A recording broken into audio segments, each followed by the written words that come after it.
Welcome to Hired, episode 5. I'm Angela Lucier, and today we will talk about the special networking series coming back to step 2. Today we'll talk about what to say when you get in front of those people that you really want to meet. We'll do an interview with Eric Scar, what to do with your money when you're unemployed. Do you save it? Do you invest it? Do you budget it? How do you best use your money when there's no money coming in? We will go over the question of the week, which is what is a good way to quickly assess what I'm good at, and the blank of the day.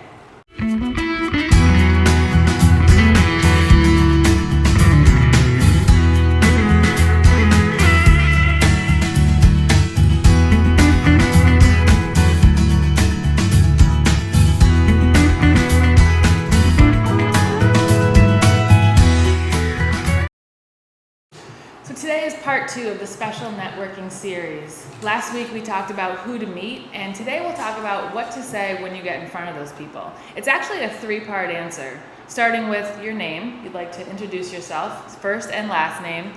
What you do, which is different from your job title. So this isn't necessarily that you're a business development manager or that you're a sales associate, but you're the person who does blank. And then the third thing you want to say is your intention or purpose for being at the event. And these 3 things are really important because it helps you to position yourself in the minds of the people that you're talking with. So here's an example of what I would say if I were to go to a networking event and introduce myself. My name is Angela Lucier. I help alumni excel at work through workshops, webinars, blogs, videos, and networking events at the UMass Amherst Alumni Association. I came to this event because I'm interested in finding UMass alumni who want to present at upcoming career-related workshops. So that really clearly outlines my name, what I do, and what my purpose is in going to the event that night. So make sure that if you're meeting people for the first time, that you're putting yourself in a good light by letting them know why your job is important and how it makes an impact on the people that you're trying to reach, and why you're there that night so they can help you. The whole point of networking is to connect and be a resource for each other. But if you don't need anything and you're not there because you want to help others, it makes it really hard to build a connection. So know why you're there and know what you have to offer to build a lasting impression.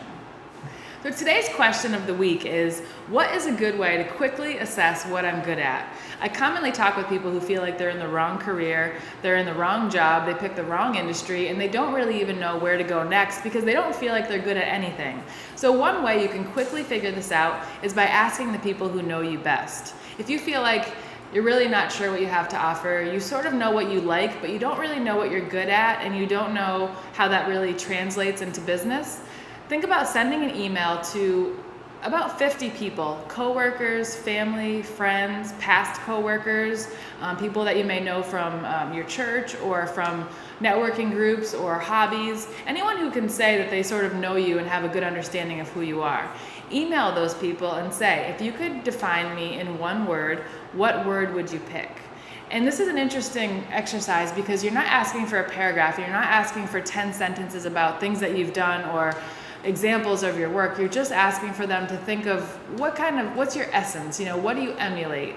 And when you get those answers back, you can start to put them together in a list and find out where the themes lie. If you see some of the same words over and over again, it's possible that those are things that stand out about you because those are the things that you like or care about or are good at. So I did this exercise a couple of years ago, and I found the 2 words that were most common were creative and motivated. And it was really great to hear that because I had sort of felt that way about myself, but I didn't know if that was being conveyed to the world. So knowing that helped me to see that I should be in a creative position, the kind of job that gives me the opportunity to think creatively and offer my input.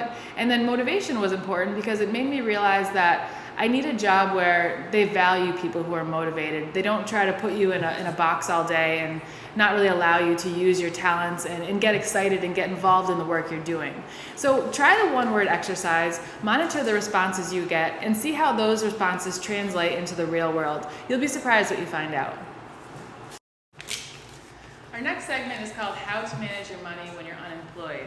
According to the Bureau of Labor Statistics, the number of unemployed persons at 14 million was essentially unchanged in August, and the unemployment rate held at 9.1%. The rate has shown little change since April. So with so many people out of work, I have Eric Scar here who will share his advice on how to save, invest, and budget your hard-earned money so you can better navigate your finances during this time. So what I want to do is start off by asking Eric, first of all, thank you for being here. Thank you. I'd like for you to tell everyone where you're from, what you do, and how you help people. Sure, thank you. Appreciate the opportunity. Again, my name is Eric Scar. I work with Mass Mutual. I help people make smart investment decisions and also smart insurance decisions. Okay, so I want to get right into it. What are one or two tips people can start doing today to make better choices with their money if they're facing a layoff or if they've recently been laid off? Great question. I would say sitting with the professional that the company has for you, find an expert. That's really the bottom line. If you can find an expert, don't try to do these things yourself. And I was thinking on the way over here, you don't try to fix your own car, or most of us don't try to work on our own cars. Why would you try to invest or decide how your money is going to be spent as you're facing a layoff? So again, find an expert. Talk to someone who knows what they're talking about. Exactly. So just as a follow-up to that, how do you know that who you want to work with? Because there's so many people, like mechanics, there's so many mechanics out there. How do you know which one to pick? What's a good way to determine that? Great question. I'm a big believer of referral-based business. That's really how I've built my business. And I found my mechanic through my father, who had been going to this person for a number of years, and I started using that mechanic. I think if you find a person that is referred to you by a trusted person, it's much, much easier to do business that way. Okay. So find someone that's already happy with an advisor, or already happy with a person that they can trust. That's really the bottom line, is trust. Okay, so ask around, find out who your family and friends are using, who do they recommend, and then try to speak with those experts. That's Absolutely. All right. What do you recommend people do if they were laid off with a 401k at their company or other stock options and they don't know where to put that money? I'd say, again, don't be hasty with it. Don't try to do something yourself. You may need some of that money to get through the downtime between the job. Most companies, if you're moving from a larger company to another larger company, will allow you to move that 401k money into the current company's plan. So again, hold on to that and seek out that expert that can navigate you through that time. Don't make a hasty decision. Okay.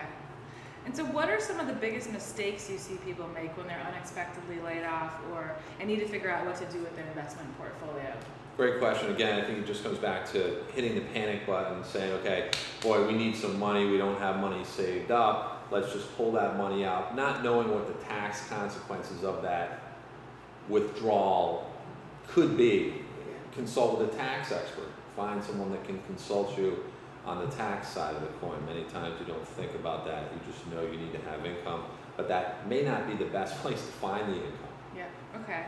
What are some of the main concerns your clients have regarding saving in this economy, and what are you doing to help them? Great question. First and foremost, I educate my clients. I pride myself on that, sitting down and looking at what it is they're looking to accomplish. So if I'm sitting with you, okay, where are we going, Angela? What is it that you're looking to accomplish? Many people are more focused on savings now, or setting up a savings plan. Strangely enough, now that things are very tough, they're seeing that. I think people are much more open to saving more now than they perhaps were a few years ago. I'm just seeing that in my client base. So it's an exciting time, and people are excited about saving. Yeah. And do you think that's because they're afraid of what could come in the future, and so they're just saying, I'm going to squirrel this away? And absolutely. And so it's just because of uncertainty? It is uncertainty. I mean, again, we've seen so much in our area as far as natural disasters, and I think that together with the fact that people are earning next to nothing in savings accounts and money markets and CDs, even their 401ks are really taking a battering. Arguably, they're saying, what else is out there? What are the options?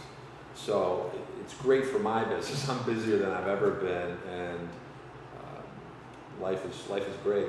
Cool. Yeah. So if you could give one piece of advice to everyone out there to help them better manage their money, what would you say? Just anyone in general.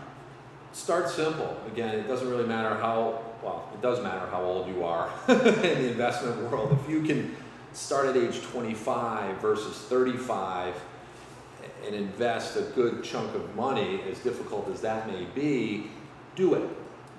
you can arguably never make up mathematically that 10-year period of time. You can put yourself so much further ahead of the game, if you would, by starting early. I mean, again, you hear it time and time again, but seek out an expert, as I said earlier.